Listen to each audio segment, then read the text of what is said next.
Welcome inside Blue Collar Sports, everyone, today, and thank you for choosing to tune in. It is Thursday, April 4th, which means this is our first show for the month of April. We do want to start off by saying we apologize that we are not in studio Tuesday, but we are here today, and there's still a lot to cover. You are listening to Blue Collar Sports. We like to talk about all the national sports, everything included, and we got a lot to cover today. I'm your co-host, Seth Newville, joined here with co-host Trevor Brenlin. You're listening to the 110th show ever of Blue Collar Sports. Absolutely. It's going to be a fantastic show today. It is April, like you said, and it seems like March just flew by. It absolutely did. But March Madness is still upon us, and it is the Final Four time now that we are in April. And we got some games to cover because we missed some great March Madness games over this past week. And it was great stuff, and I can't wait to talk about it and look forward to the Final Four coming up this weekend.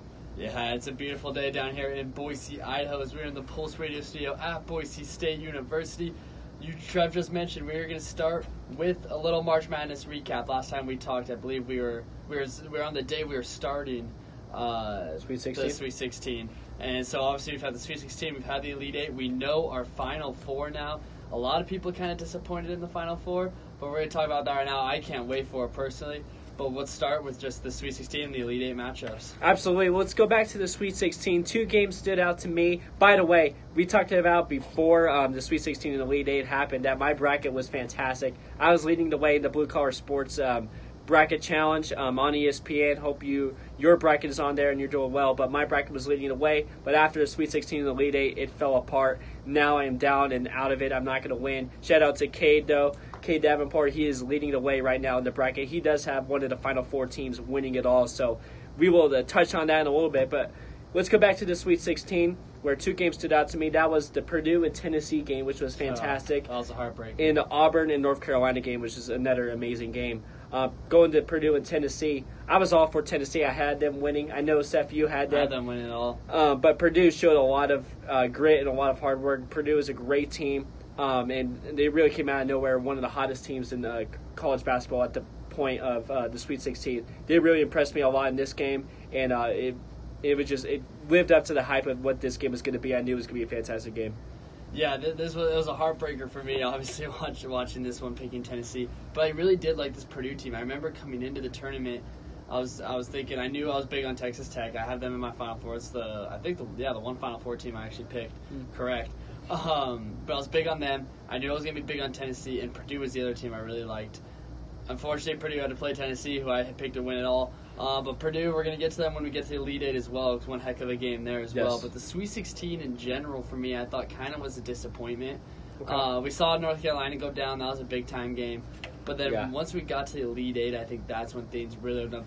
This Elite Eight, I will say, a lot of people have said, this year's March Madness hasn't been that crazy. I loved it. Hasn't been. You haven't seen the half-court shots to win it like we sometimes do in March Madness. We haven't seen the crazy upsets. This is one of my favorite March Madnesses ever. Every single game in the Elite Eight was a battle. Every single game in here was pretty much close. They were all fun to watch. They're all entertaining, and it's all the big dogs. We saw a lot of big dogs go down, which we're going to get to now, but I think this has been a great March Madness so far. Yeah, I think you said it exactly right. In the Elite Eight, two teams lost by 6 points, and then one team lost by 5, and the other team lost by 1 point. So that is less than 20 points total that these teams lost to. So it is absolutely crazy. The Elite Eight lived up to everything of what March Madness should be. And let's kick it off with probably the biggest game. The biggest upset, I would say, would be the Duke and Michigan State game. This game was incredible. We knew it was going to be a close game. Michigan State won this one 68-67 against Duke, who I had winning the whole March Madness. And I got to be honest, I was a little bummed. Not because I wanted to see a great Michigan State team win, but that Duke is out of it now. I wanted to see Zion Williamson play in the Final Four. I wanted to see the best stars of basketball play. And so I was a little bummed out that Duke lost this game, but the previous two games before that, all very close games. And this one, it was was just the same as just all those other games Duke was in. Yeah, this is a game in my bracket. I did pick Duke. I had them in my Final Four, but I picked Michigan State on our show last week because I liked the way Michigan State was coming into this game. But the biggest thing for me coming after this game, and congrats, we're going to get to the Final Four later on, but congrats to Michigan State. They earned this win. That's a great team. Tom Izzo got off to a rough start in this March Madness. We talked about that. But he has really regrouped. This team's playing really well. But I wanted to ask you, now that Duke's season's over, Zion, we're sure he's going to go to the NBA. RJ is gone for sure. Cam Reddish, I'm sure, is gone. Yeah. Trey Jones, most likely, is going to be gone.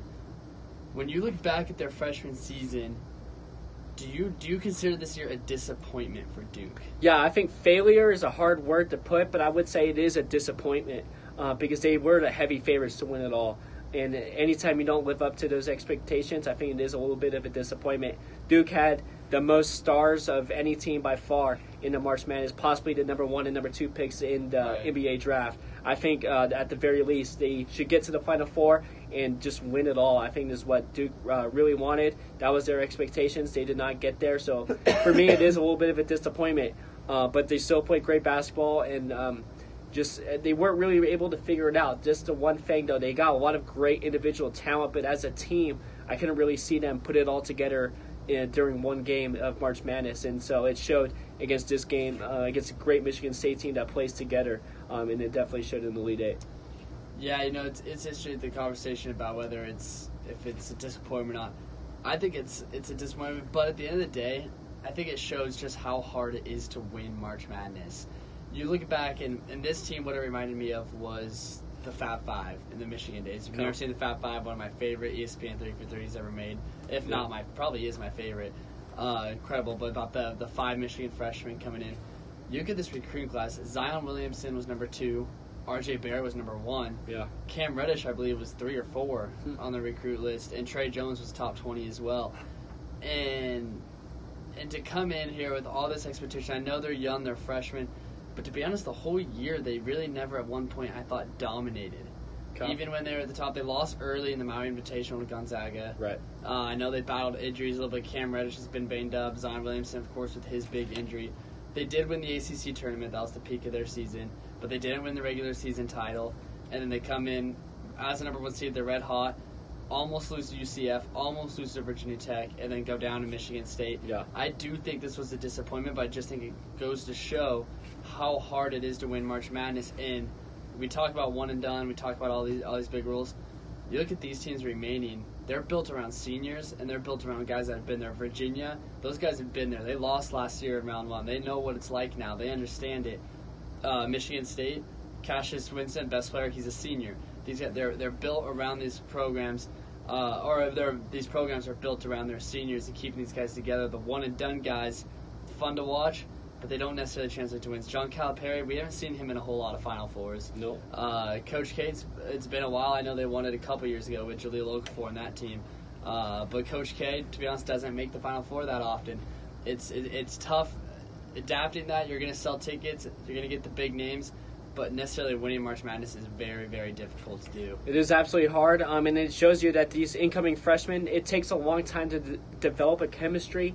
And that's why these teams like Kentucky and Duke were not able to finish it. And you said it exactly right. The Final Four teams all are based on experience and seniors. And that's because they've been there together. They've gone through all those experiences. You nailed it with the Virginia aspect there. They know what it takes to get there. That building that chemistry and that family-like atmosphere with all of the players, I think, is what helps them win these games and improve in this tournament and get to the Final Four. And I think Duke just did not have all the chemistry that all these other teams had, and that's why they went down against Michigan State. You are listening to Blue Collar Sports here, and we are talking about the Elite Eight recap. Moving to the next game, we talked about it earlier on in the season. We talked about, is this the year mid-major teams going to win? Because there's a lot of big-time mid-major teams this year. Buffalo, they got a 6 seed. Houston was the 3 seed. Gonzaga, 1 seed. Murray State had a chance to make a run. Gonzaga loses to Texas Tech in the Elite Eight, which means we will have a Power 5 team win the championship, I believe. So we got ACC, Big 10, Big 12, and SEC. So we got one from 4 of the Power 5. But Gonzaga goes down in this one. Did this surprise you? A little bit. Texas Tech, though, has been one of the hottest teams in this tournament, so not surprised that they put on a great defensive performance, which is what their team is based around. But I really thought this is one of Gonzaga's best teams of all time, so I really thought this could be the year. Yeah. And they got really far. They only lost by 6 to a great Texas Tech team that has a chance to win it all. So this is a great Gonzaga team, but for me, I think Gonzaga will only win it if they have the best player in college basketball.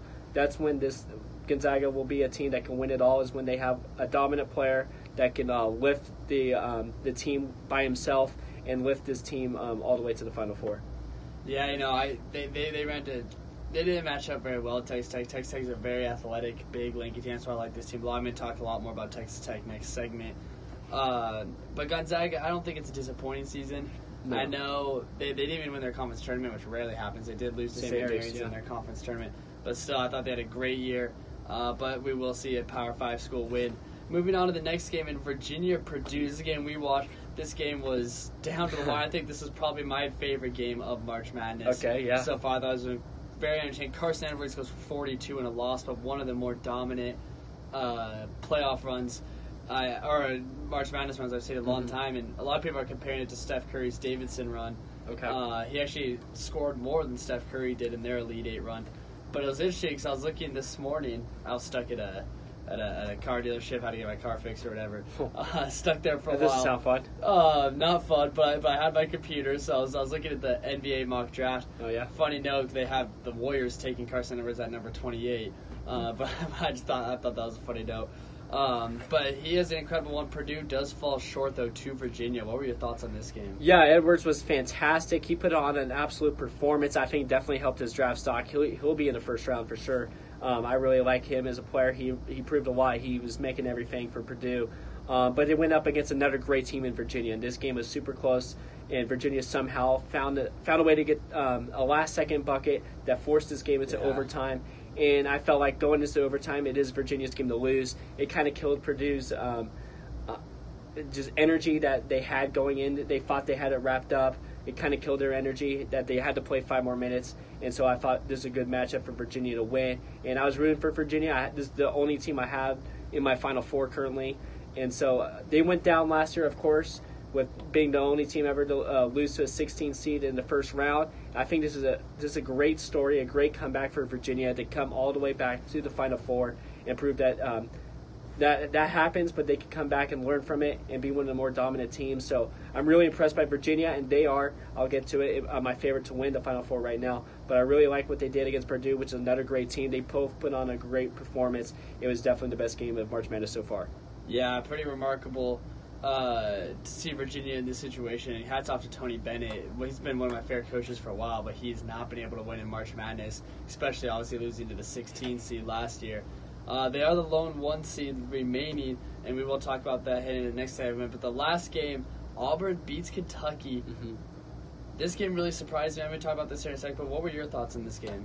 Yeah, I know a lot of people are talking about Calipari after this game, that he's never really been able to get the job done, kind of because he's got those one-and-dones, can't really build a chemistry or atmosphere around these teams when they're one-and-dones. They're great individual talents, but they can't play together. They played a great Auburn team that plays together, and Auburn's going to the Final Four for the very first time in school history.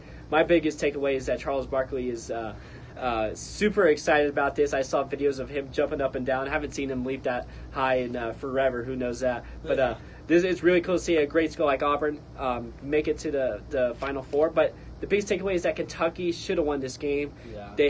They have the better team. I thought better players. They beat Auburn by 30 points earlier in the year. It was Kentucky's game to lose, and they blew it. I think it's not actually the one of the more talented Kentucky teams I've seen, but still I do believe it's a disappointment for them to lose to a great team like Auburn. But they had this game won. They should have beat them. And I think hats off to Auburn, though. But Kentucky and Calipari, I think, who's actually got a lifetime contract now with Kentucky, it was just disappointing to see them lose the way they did. What's remarkable to me in this game, we saw Auburn beat North Carolina in the Sweet 16. Mm-hmm. Very end of that game, their star power forward, Chuma Okeke, goes down with a torn ACL. Yeah. They had already won at this point, so it didn't matter in that game. This game was over. Auburn had already pretty much beaten North Carolina. But I thought going to Kentucky, they're done. Their season's over now. The fact that they could rally around, and we saw Harvey get going, but with the fact that they could rally around without their best player, I think it's almost setting up for me like a storied run. Yep. I'll give you my predictions when we get into the next segment. We got our predictions coming up for you here at Blue Collar Sports. But it's just got one of those feelings that this is one of those special teams. And when I was watching this game, I heard the announcer saying, I shouldn't even realize this, at the beginning of the year, Auburn got up to 6th in the country at one point, and then fell apart. They lost like 4 out of 5, 7 out of 10 or something like that. So they went completely unranked. They were on the bubble for a while, then go on a huge run in the SEC tournament, win the SEC tournament, and now they find themselves in the Final Four. It's a pretty remarkable run. Obviously, their star player is now going to be out. They won with beating Kentucky without him. Now he's got Virginia without him. Yeah, it kind of reminds me of the Louisville run a couple years ago. Kevin Ware went down with a very gruesome injury, but Louisville went on to win it. I believe was that Russ Smith's year? Russ Smith. And, they had another guard. Yeah, Louisville. Peyton Siva. Yes, absolutely. They went on to win it all for him and for that team. So definitely sets up a similar run for Auburn here. But it is a great game for Auburn to beat Kentucky. And those are your Elite Eight games, and the teams head into the Final Four now. Yeah, we got Texas Tech, Michigan State, Virginia, Auburn in the Final Four. You're listening to Blue Collar Sports. Thank you for tuning in. Stay tuned. We are going from 2 to 4 like we do every Thursday. You're listening to Hunt Show. We got our Final Four predictions coming up for you.